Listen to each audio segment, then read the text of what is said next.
তাহলে আমি চাই আমাকে 3টা বছর বিনা কারণে আপনি আটক করে রাখলেন আমার মামলার আয়ুর সাথে, এবং টপ টু বটম যারা জড়িত প্রত্যেককে এভাবে 3 বছর করে আটক করে রাখা হোক। আমার রেখেছিল ফাঁসির কন্ডেম সেলের ভেতরে, আপনাকে রাখা হবে আয়না ঘরে। অনেকে বলছে আমি চট করে চলে আসবো, আসেন আয়না ঘরে ঢুকে, আপনি আসেন। 1,10,000 মানুষ এখন জেল খাটতেছে সারা দেশে। আমি যতটুকু 3 বছরে বুঝেছি, আমার মনে হয় 100 জনের প্রায় 60 থেকে 65 জন মানুষ নির্দোষ, কিছু জানে না, আন্দাজে তারা জেল খাটতেছে। যারা এই অবৈধ কাজগুলোর সাথে জড়িত, সে টাকা পয়সা খেয়ে হোক আর চাপে হোক, প্রত্যেককে এই মামলাগুলোতে যদি সাক্ষ্য প্রমাণ হয় যে না ওর কোনো দোষ নেই, বেকসুর খালাস পেয়ে যাচ্ছে, তাহলে 3 বছর 5 বছর 10 বছর তার জীবন থেকে আপনি নষ্ট করলেন কেন? যারা এর সাথে জড়িত প্রত্যেকের শাস্তি দাবি করছে, তাহলে ন্যায় বিচার কায়েম হবে। ভবিষ্যতে আর কেউ উল্টা পাল্টা মিথ্যা মামলা দিয়ে আপনার জীবন অন্তত নষ্ট করতে পারবে না।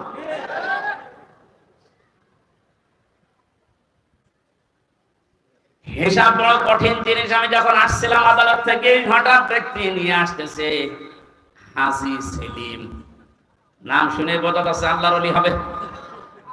দোষের চরিত্র শয়তান মত নিচে নামে না,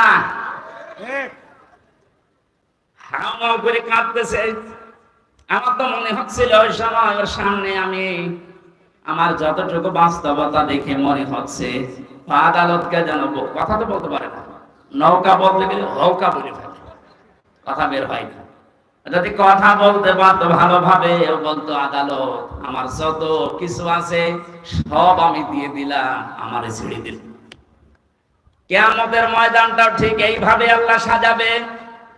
আল্লাহ পাক বলেন অসাহিবাতিহি ওয়া আখিহি ওয়া ফাসিলাতিহি আল্লাতী তুবি।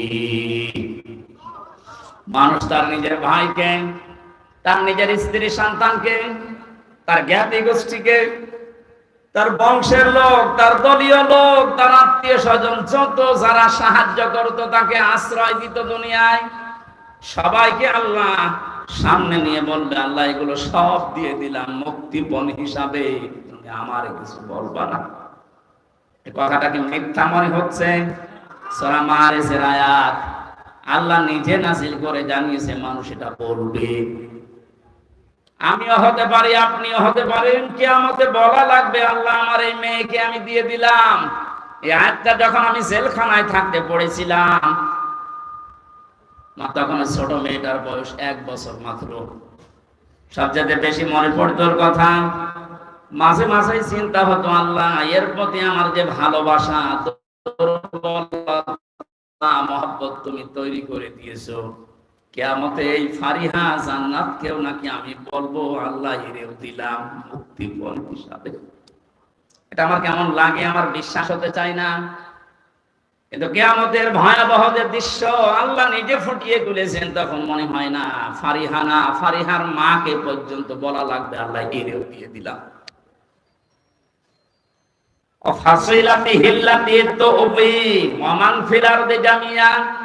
দুনিয়া আমার স্থাবর অস্থাবর যত সম্পদ আমি বৈধ অবৈধ পথে উপায় করেছিলাম সব তোমাকে দিলাম, এরপরও তুমি আমারে নাজাত দাও। সঙ্গে সঙ্গে আল্লাহ ধমক দেবেন, কাল্লা ইন্নাহা লাযা, কখনোই না, তোরে আমি লাজায় ঢোকাবো। কোথায়? এখানে আলেম থাকলে জিজ্ঞাসা করেন লাজা শব্দটা শুনতে যত সহজ মনে হচ্ছে, ভেতরের অবস্থা অত সহজ না। আল্লাহ বলেন নাযাআতান লিশাওয়া, এখানে প্রবেশ করার সঙ্গে সঙ্গে মানুষের আগে চামড়া উঠে যাবে। জয়পুরহাটবাসী কি একটা ঘর আল্লাহ বানিয়েছেন, যেখানে প্রবেশ করলে আগে মানুষের চামড়া উঠে যাবে। রিমান্ডে আমি দেখেছিলাম মাটির নিচে যখন আমাকে নিয়েছে, তো বহু ভয়ঙ্কর জায়গা আমি দেখেছি। মানুষের যে নখ তুলে নেয়, মাঝে মাঝে যে ডিম দেওয়ার নাম শুনি, এ বাস্তব আমি দেখেছি নিজে।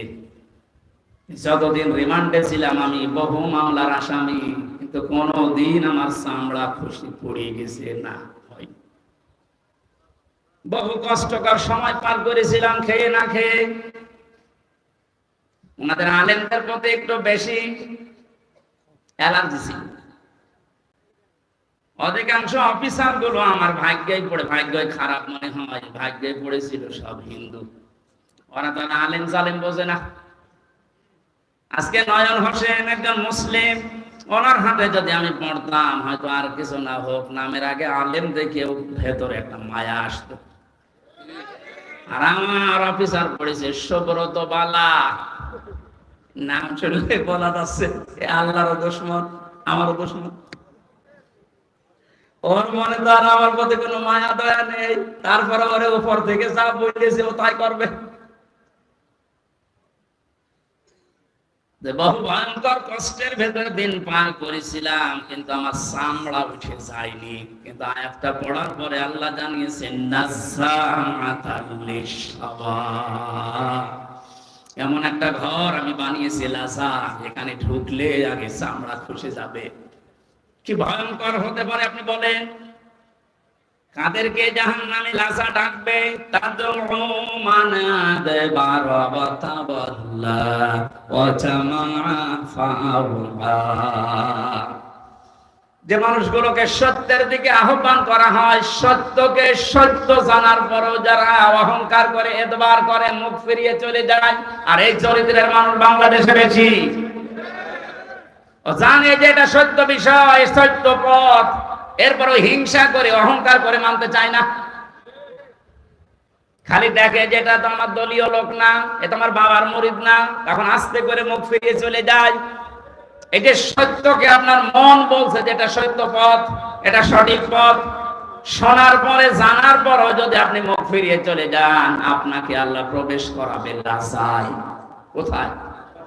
কি ভয়ঙ্কর তথ্য আল্লাহ দিলেন, দেখলেন না? চামড়া খসে যাবে আগে। 2 নম্বরে জামাআ ফাআওয়া, দুনিয়ায় যারা মাল সম্পদ, অর্থ সম্পদ শুধু জমা করে আর কি করে সংরক্ষণ করা যায় এই চিন্তা ভাবনায় থাকে। এই 15.5 বছরে যারা টাকা পয়সা জমিয়েছে, আপনি দেখেন তাদের দিকে, কোনদিন ঘূর্ণ অক্ষরও ভেবেছিল যে এভাবে আমার হঠাৎ করে হারিয়ে যাবে? ভাবে না। যারা জমা করেছেন বৈধ অবৈধ না দেখে শুধু জমিয়েছেন জমিয়েছেন জমিয়েছেন, আর কি করে সংরক্ষণ করা যায়, এটা স্থায়ী করা যায় সেই চিন্তা ভাবনা করে শুধু স্থায়ী করার চিন্তা। দেশে জায়গা নেই, বেগম পাড়া বানিয়েছে, সুইস ব্যাংকে রেখেছে টাকা। অনেকের কত টাকা সে নিজেও জানে না। এখন কিছু কিছু মানুষ ধরা পড়েছে, দেখছেন না? বালিশের ভেতরে টাকা, ফ্রিজে টাকা। একটা মানুষের চলতে কত টাকা লাগে বলেন তো? এই যে দরবেশ, কি হবে তারা টাকা দিয়ে বলেন? এখন তো ঠিকই পচা ডিম খাচ্ছে। এত টাকার মালিক বাংলাদেশে, ধনীর তালিকায় সে লোকটা 1 নম্বরে, অথচ আদালতে তুলতে গেলে এই মানুষটাকে ডিম মারছে। কত বড় রাগ হলে আদালতে তোলার সময় মানুষের লাথি মারে বলেন?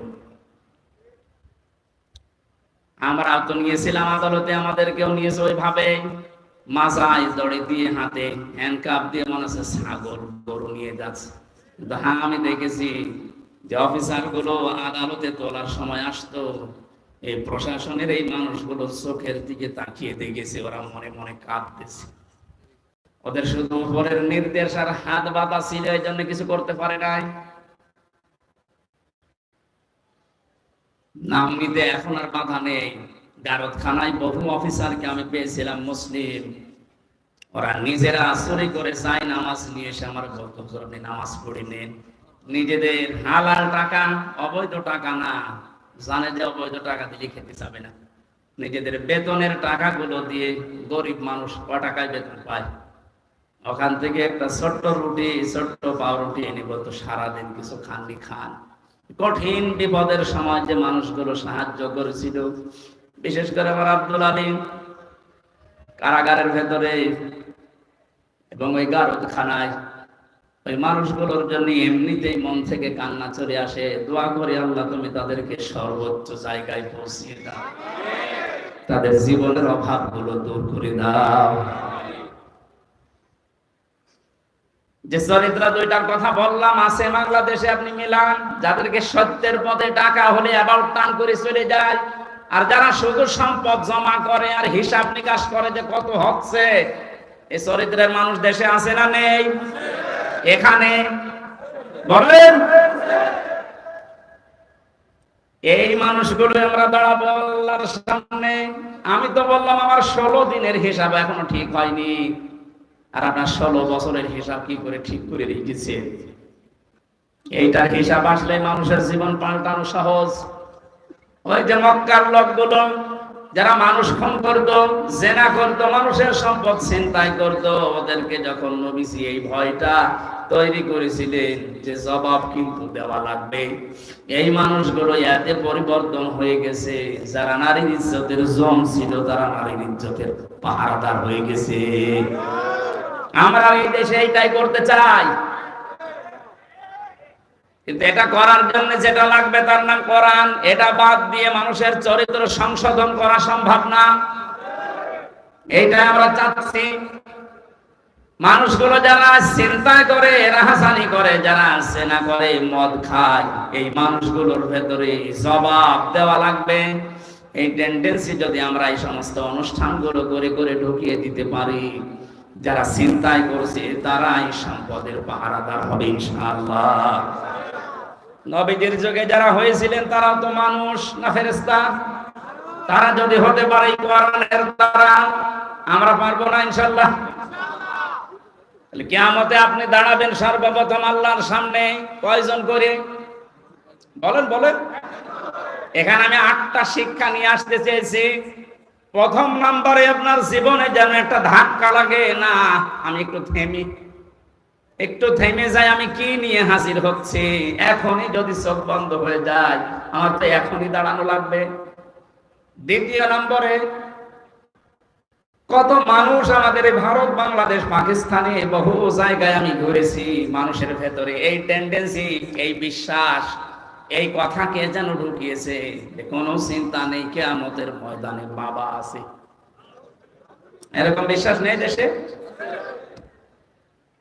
আপনাদের এই রংপুর, রাজশাহী, রংপুর, এই সমস্ত বিভাগগুলোতে একটু কম আছে, এগুলো বেশি চট্টগ্রাম, সিলেটে। ওরা এত ভক্ত বাবার, আমার মনে হয় রাসূলুল্লাহকে অত ভালোবাসে না। এখান থেকে আমি যেটা নিয়ে আসতে চেয়েছি, আল্লাহ বলেন কিয়ামতে একা একা দাঁড়াবি, কেউ থাকবে না। তাহলে এই কথা দিয়ে যারা আপনাকে ধোঁকা দিয়ে বোকা বানাচ্ছে যে চিন্তা নেই বাবা থাকবে, এটা ডাহা মিথ্যা কথা বলেন। আর এগুলো তৈরি করার জন্য সবচাইতে বড় ব্যবসার জায়গা এই মাজার। 48,000 মাজার এখন এই দেশে সরকারি জরিপে। আপনি একটা মাজার দেখান যেখানে শরীয়তের বিরোধী কাজ নেই, একটা দেখান।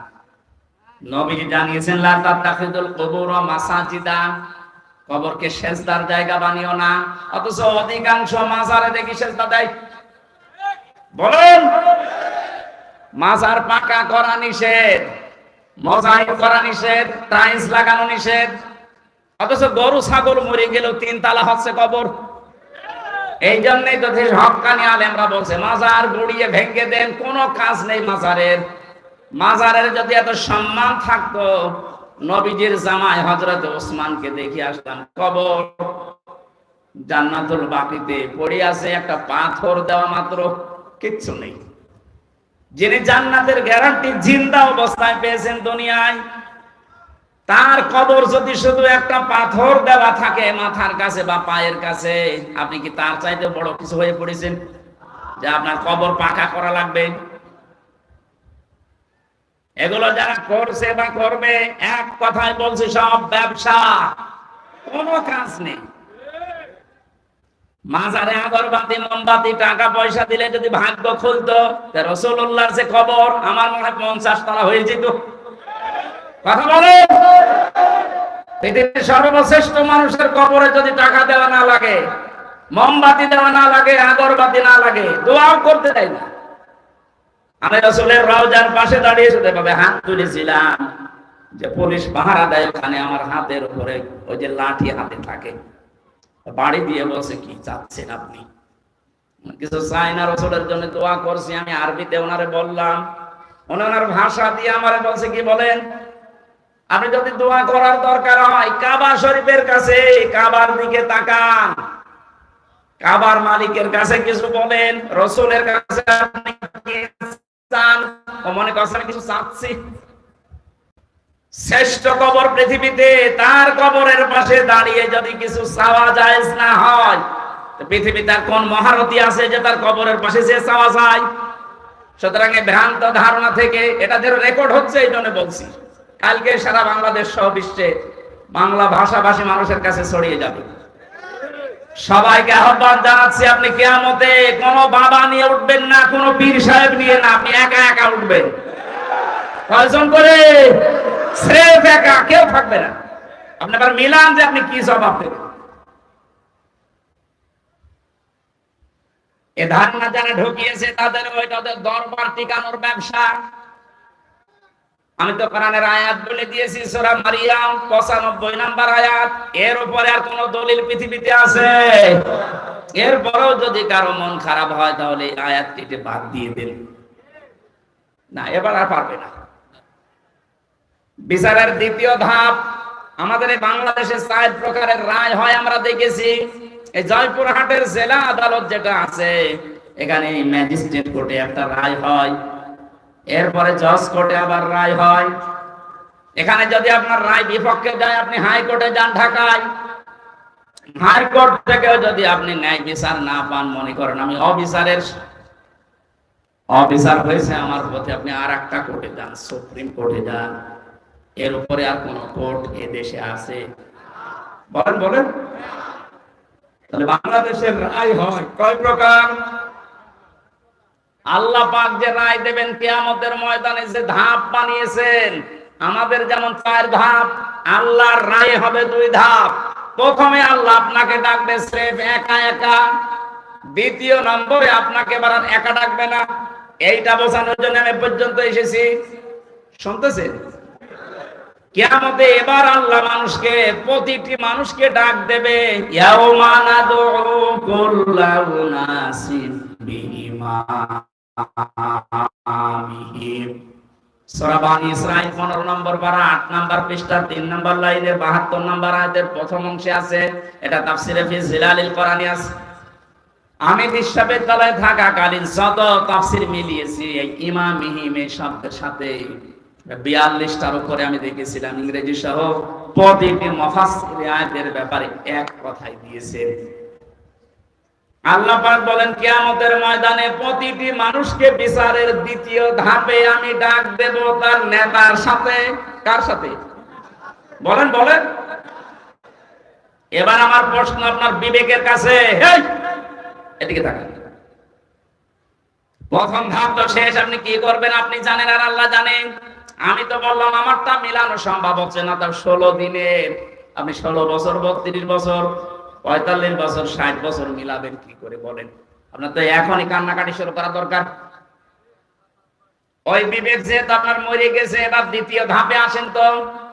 আপনাকে এবার আল্লাহ একা ডাকবে না, অবশ্যই কোরআনের আয়াত সত্য।